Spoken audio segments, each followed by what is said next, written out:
gens, moi c'est Marion et ça me fait très plaisir de vous retrouver aujourd'hui pour un nouveau Point Pop.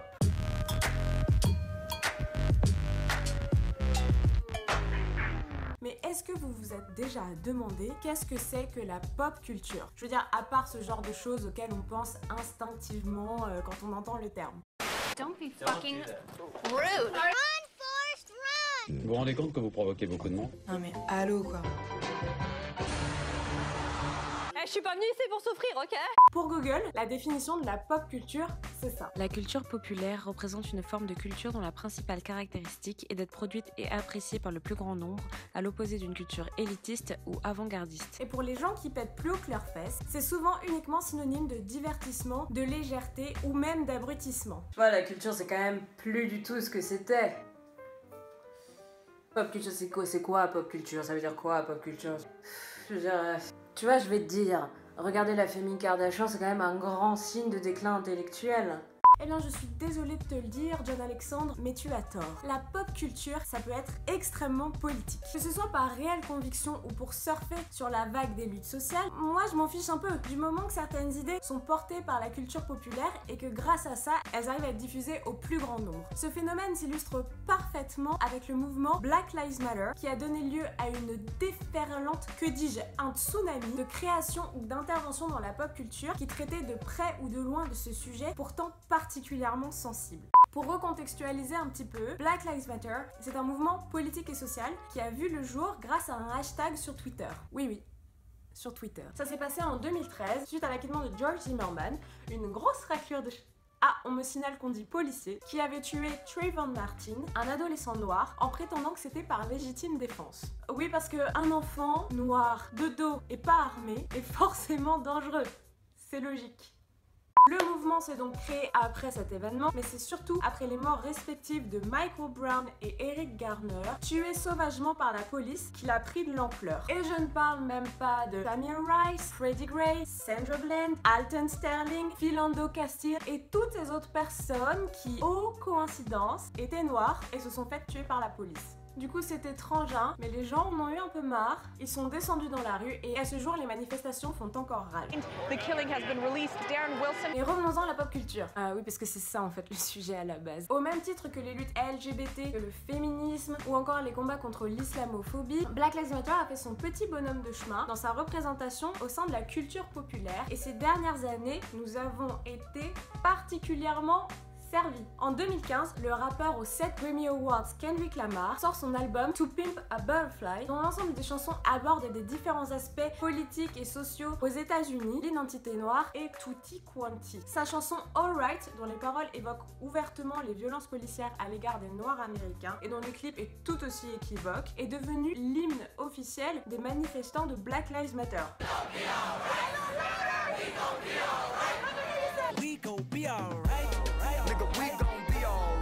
L'album connaît un succès vraiment assez dingue et même s'il se fait dérober le Grammy de meilleur album de l'année par Taylor Swift, il repart tout de même avec les statuettes de meilleur album rap de l'année et meilleure chanson rap de l'année, entre autres. Dans la catégorie « Je pèse dans l'industrie de la musique et tu vas tâter de mes revendications politiques tout en pouvant shaker ton booty », oui, ça existe. Une personne s'est particulièrement imposée en 2016. Et par particulièrement imposée, je veux dire qu'elle a défoncé le game, ok? Et cette personne, c'est évidemment notre reine-mère, Beyoncé. En mars de l'année dernière, de nulle part, Queen Bee nous fait un énorme YOLO et nous sort le titre Formation, dans lequel elle appelle les femmes noires à briller, être fières de leur couleur, leurs traits et travailler pour dominer le monde. En fait. Mais quel rapport avec Black Lives Matter? Eh bien le rapport se trouve dans le clip. Et oui, puisque celui-ci s'ouvre sur cette image où on voit Beyoncé sur le toit d'une voiture de police à moitié noyée. Déjà, pour te mettre dans l'ambiance. Par la suite, on observe dans le clip une imagerie qui évoque l'esclavagisme, le colonialisme et le mode de vie typiquement afro-américain. À la fin, il se termine sur un plan d'un enfant noir dansant devant une formation de policiers armés jusqu'aux dents qui à leur tour lèvent les mains à la manière des militants Black Lives Matter qui disent lors de leur manifestation « Hands up, don't shoot ».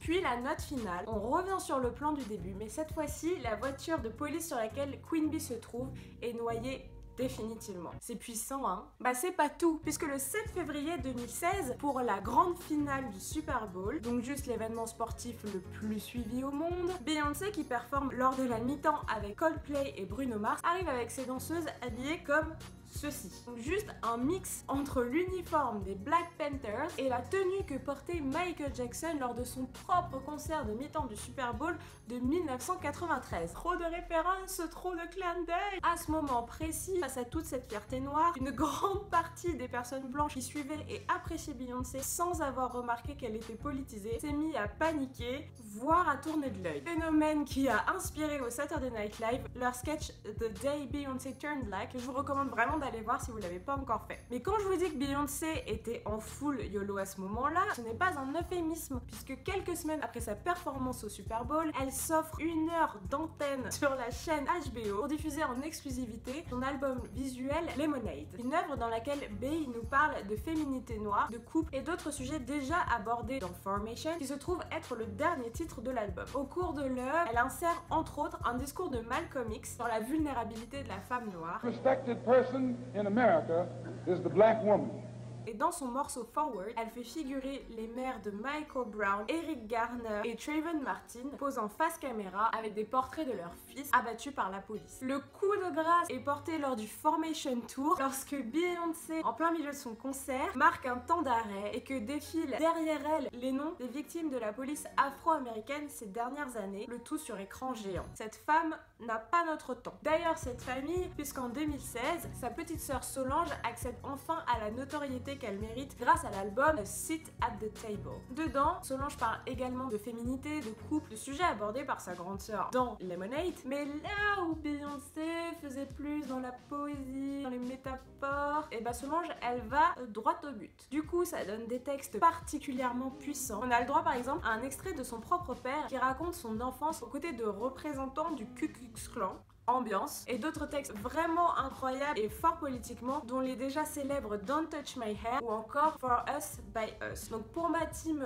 bilingue, là je vous invite vraiment à aller regarder les textes de A Seat at the Table, c'est absolument ouf. Et là je vous vois venir, vous allez me dire non mais Marion, pourquoi tu parles que de musique, la pop culture c'est pas que de la musique, et je vous comprends. Je vous ai compris. Si toi, cher internaute par exemple, tu as envie de te faire une soirée Netflix and chill et en même temps d'éveiller ta conscience sur les problèmes de violence policière et lutte raciale, c'est tout à fait possible. Waouh! Tu peux déjà commencer par regarder 13th, le documentaire de la très talentueuse Ava DuVernay, qui a été nommée pour l'Oscar du meilleur film documentaire en 2017. Rien que ça. Dans 13th, la réalisatrice nous explique les conséquences du 13e amendement de la Constitution américaine sur l'incarcération de masse des Afro-Américains, les énormes failles du système juridique ou encore les bavures policières à leur encontre. Donc si vous avez quelqu'un dans votre entourage qui justifie ses propos racistes en vous disant ouais mais les minorités raciales tu comprends elles sont plus violentes, la preuve ils sont plus nombreux en prison, et bien montrez-lui ce documentaire. Et si votre ami défectueux persiste avec ses bêtises, je vous conseille d'essayer de l'éteindre et de le rallumer parce qu'il est peut-être en surchauffe. Toujours sur Netflix, l'immense hit Orange is the New Black n'est pas non plus allé par 4 chemins dans sa dernière saison. Durant 13 épisodes, les tensions raciales s'accumulent dans la prison de Litchfield. Des extrémistes blanches sévissent, tandis que les minorités ethniques pâtissent d'un nouveau système autoritaire et du fameux problème de surpopulation des prisons. La saison se termine par la mort de Poussey, particulièrement traumatisante puisqu'elle meurt étouffée sous la prise maladroite et illégale d'un policier, de la même façon qu'Eric Garner, dont les dernières paroles furent de dire 11 fois « I can't breathe ». Dans l'épisode final, alors que le reste des détenus se soulèvent contre la direction, on apprend que Poussey purgeait une peine démesurément longue pour avoir simplement été retrouvée avec un petit pochon d'herbe sur elle. Sans aller jusque dans cette violence dont certaines personnes ont jugé qu'elle était trop extrême et qu'elle était là pour divertir les blancs aux dépens des traumatismes de la communauté noire, d'autres séries ont abordé le sujet, telles que Scandal, Dear White People, Master of None ou encore Blackish. Dans cette dernière, un épisode traite précisément du meurtre d'une jeune personne afro-américaine par la police. Face à cette situation, Rainbow entre en désaccord avec André en conseillant à ses enfants de faire profil bas face à la police quoi qu'il arrive. Le père désapprouve sa stratégie qu'il juge de toute façon inutile en donnant l'exemple de Sandra Bland, cette jeune femme morte dans d'étranges conditions au commissariat alors qu'elle avait été arrêtée pour un simple contrôle routier. Cela soulève les gros problèmes de corruption au sein de la police et la difficulté pour les Noirs de savoir quelle attitude adopter, ayant juste la possibilité de prier, d'espérer que tout se passe bien en situation de confrontation ou de simple interaction avec la police. Un autre aspect de la pop culture qui fait beaucoup réagir sur les réseaux sociaux et donne aux acteurs culturels la possibilité de s'exprimer, ce sont les cérémonies de récompense. Parmi ces cérémonies, il y a les BET Awards qui viennent récompenser les artistes issus de minorités, en particulier les Noirs et les Latinos. Et en 2016, la cérémonie a été ponctuée de moments qui sont devenus instantanément viraux et directement en lien avec Black Lives Matter. À commencer par le discours de Jesse Williams alias Jackson Avery dans Grey's Anatomy, et dont par ailleurs l'apparence est vraiment déplaisante et repoussante même, je dirais. Bref, je m'égare. Après avoir reçu le prix de l'Humanitarian of the Year, Jesse s'est élancé sur scène et a balancé des bombes atomiques verbales que tout le monde avait besoin d'entendre. We know that police somehow manage to de-escalate, disarm, and not kill white people every day. So what's going to happen is we are going to have equal rights and justice in our own country, or we will restructure their function and ours. If you have no interest in equal rights for black people, then do not make suggestions to those who do. Sit down. Je ne peux pas vous passer le discours dans son intégralité parce que sinon cette vidéo va faire une demi-heure, mais je vais faire tout mon possible pour vous mettre le lien dans la description parce que c'est vraiment le pied. Le mec, voilà, hein, ça ne veut rien dire, c'est pas grave. Cette même soirée, Beyoncé et Kendrick Lamar, oui, encore eux, ont fusionné façon Dragon Ball Z pour nous interpréter le titre Freedom, présent sur Lemonade, sorte d'hymne féministe afro-américaine sur le besoin et la recherche de liberté et les luttes menées pour l'obtenir.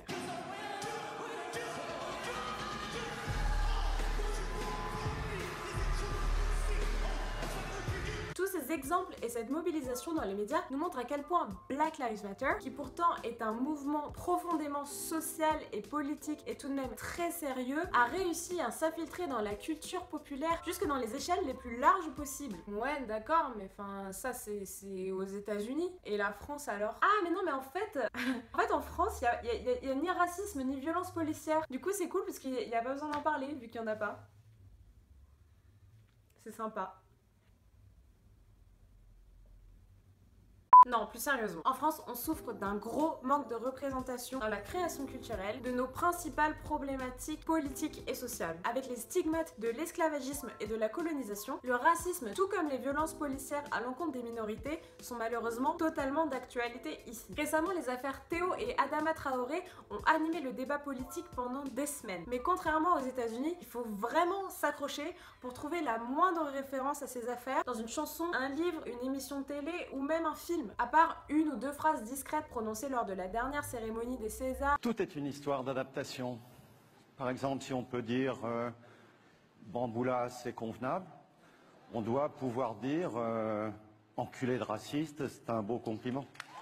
Donc je voudrais dédier ce César à Théo Louaka, à Adama Traoré, à Bouna et Ziyad Bella, à Lamine Dieng, à Amin Ben Tousni, à Issam Wissam. Voilà, je suis désolée si j'ai écorché leur nom, mais c'était important pour moi de les nommer ce soir. Il faut surtout aller chercher dans les milieux culturels dits urbains pour voir certains artistes ou influenceurs se pencher sur la question. C'est le cas par exemple quand le rappeur Nekfeu nous dit ou encore quand le chroniqueur et présentateur Mouloud Achour reçoit dans son émission Click Assa Traoré, la sœur du défunt Adama Traoré. Et c'est nul, dans un pays où la culture est constamment mise en avant comme une valeur dont on est fier, une spécialité, que ce soit de la culture populaire ou un peu plus difficile d'accès, c'est un comble de ne pas s'en servir pour démocratiser de vraies réflexions et de vraies revendications sur la société. Faire un film comme La Haine, une fois en 1995, par un réalisateur en plus qui, même s'il avait compris certaines choses, ne représente pas les minorités, ce n'est pas suffisant. Maintenant qu'on a prouvé à John Alexandre que la pop culture peut être très politique, qu'elle peut faire réfléchir, sensibiliser, j'invite les créateurs créatifs, les influenceurs et autres à oser en parler, à utiliser le support qui leur est donné. Et pour tous ceux qui ne sont pas du côté de la création, encouragez les initiatives qui vont dans cette direction. Aidez-nous à faire en sorte que ça se démocratise. Vous pouvez déjà commencer par mettre un pouce en l'air à cette vidéo. Et si vous aimez les gestes forts et politiques, abonnez-vous à la chaîne. Ce serait très chouette et très subversif. Moi je vous dis à bientôt et en attendant n'oubliez pas, Black Lives Matter. Ciao.